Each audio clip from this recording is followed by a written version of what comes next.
चंद रोज कबल गंदम के पहले पानी के हवाले से वीडियो बनाई थी कि पहले पानी पर कौन सी खादों का इस्तेमाल करना चाहिए।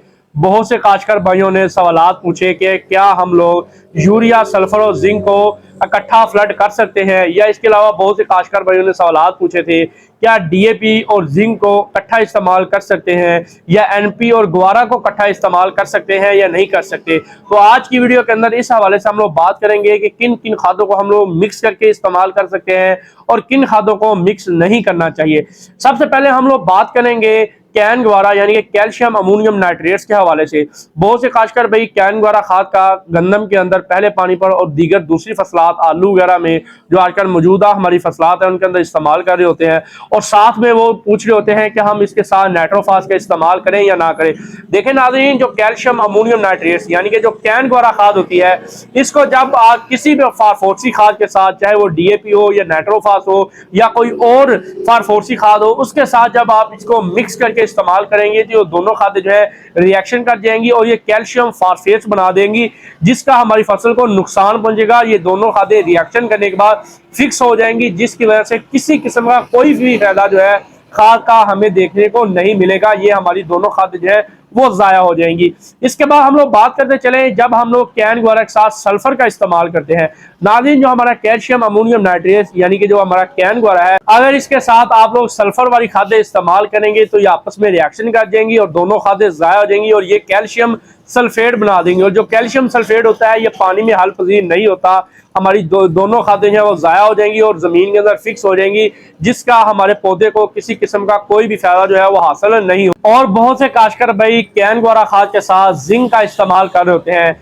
लेकिन जब आप कैन ग्वारा खाद के साथ जिंक का इस्तेमाल करेंगे तो ये जो जिंक होगी ये कैल्शियम सल्फेट बन जाएगा कैन ग्वारा के साथ रिएक्शन करने के बाद, जो कि पानी में हल पजीर नहीं होता, और ये हमारी जो खाद है वो जाया जाएगी और हमें इसका किसी किस्म का कोई भी फायदा जो है हमें इसका हासिल नहीं होगा। इसके बाद बहुत से काश्तकार भाई डीएपी के साथ जिंक का इस्तेमाल करना चाह रहे होते हैं या दूसरे दीगर फारफोर्सी खादों के साथ जिंक का इस्तेमाल करना चाह रहे होते हैं। अगर तो देखें आप, जब जिंक के साथ फारफोर्सी खादों का इस्तेमाल करेंगे तो ये जिंक सल्फेट बना लेगी। तो जिंक सल्फेट जो होता है ये जमीन के अंदर फिक्स हो जाता है, पानी के अंदर हल पजीर नहीं होता। दोनों खादों जो है वो हमारी जाया हो जाएंगी और हमें इन दोनों खादों से किसी किस्म का कोई फायदा नहीं होगा। अगर आपने फास्फोरस के साथ जिंक इस्तेमाल करनी है तो कोशिश करें, अगर आपको ज्यादा जरूरत है तो आप जो हमारी चिलेटेड जिंक होती है उसका आप इस्तेमाल करें। उसके इस्तेमाल से आपको दोनों खादों के अच्छे नतीजे जो है वो देखने को मिलेंगे। अगर आपने वैसे ही सादा जिंक जो होती है उसका इस्तेमाल करना है तो कोशिश ये किया करें कि फारफोर्सी खाद के इस्तेमाल से कम अज कम 12 से 15 दिन का आपने वक्फा रखना है। उसके बाद फिर आपने जिंक का इस्तेमाल करना है, तब जाके आपको एक अच्छा रिजल्ट जो है वो देखने को मिलेगा। अगर आप 12 से 15 दिन पहले ही जिंक का इस्तेमाल कर देते हैं 8-9 दिनों पे, तब भी वो जो रिएक्शन कर जाएगी, मौजूद जो हमारी फारफोर्स की खाद जमीन के अंदर होगी वो जो है जिंक के साथ रिएक्शन कर जाएगी और जिंक सल्फेट बनेगा और हमारी जो खादें हैं वो जाया हो जाएंगी।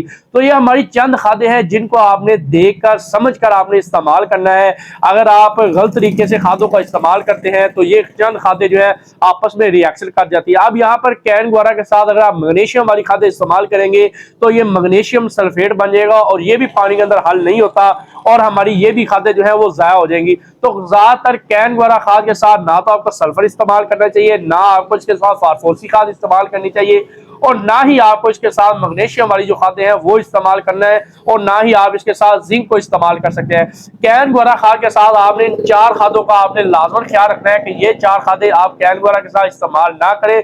अगर आप इस्तेमाल करते हैं तो आपकी जमीन के अंदर ये फिक्स होकर जाया हो जाएगी, जिसका हमारी फसल को बुरे असरात जो है वो भी देखने को मिल सकते हैं। इसके बाद हम लोग बात करते जाए, जो काश्तकार भाइयों ने सवालात किए थे, काश्तकार भाइयों सबसे पहला जो सवाल था वो ये था क्या यूरिया को, पोटाश को और सल्फर को हम मिक्स करके इस्तेमाल कर सकते हैं या नहीं कर सकते। आप यूरिया के साथ सल्फर भी इस्तेमाल कर सकते हैं, आप यूरिया के साथ पोटाश भी इस्तेमाल कर सकते हैं, आप यूरिया के साथ जिंक भी इस्तेमाल कर सकते हैं। इन खादों को आप इकट्ठा मिक्स करके इस्तेमाल आप लोग गंदम के पहले पानी और दीगर फसलात के अंदर इसका इस्तेमाल आप लोग कर सकते हैं। इसका आपको किसी किस्म का रिएक्शन जो है वो देखने को नहीं मिलेगा, बल्कि यूरिया एक ऐसी खाद है जिनके साथ आप तमाम किस्म के फर्टिलाइजर जो है, हमारी खादें जो है, उन सबको आप मिक्स करके आप लोग इस्तेमाल कर सकते हैं। अगर आप नहीं इस्तेमाल कर सकते तो सिर्फ डीएपी के साथ फास्फोरसी खादों के साथ आपने जिंक का इस्तेमाल नहीं करना, वो हमारी ज़ाया हो जाएगी। और कैन गुआरा के साथ फास्फोरसी खाद हमारी हो जाए, सल्फर हो जाए, जिंक हो जाए और मैग्नीशियम हो जाए, इन 4 खादों को आपने कैन गुआरा, कैल्शियम, अमोनियम नाइट्रेट के साथ आपने इस्तेमाल नहीं करना।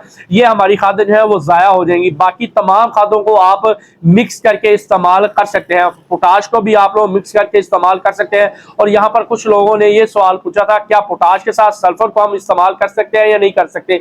नाज़रीन, आप पोटाश वाली खाद के साथ चाहे वो आप 25 kg इस्तेमाल करें या लिक्विड पोटाश आप इस्तेमाल करें, उसके साथ आप सल्फर को मिक्स करके इस्तेमाल कर सकते हैं। उसका हमें किसी किस्म का कोई नुकसान जो है देखने को नहीं मिलेगा। उम्मीद है नाज़रीन, खादों के मिक्स करके इस्तेमाल करने के हवाले से जो मालूमात आपको चाहिए होगी वो इस वीडियो से आपको मिल चुकी है। अगर फिर भी आपका कोई सवाल है तो आप नीचे कमेंट्स बॉक्स में पूछ सकते हैं। इंशाल्लाह बहुत जल्द उसका आपको जवाब जो है वो दिया जाएगा।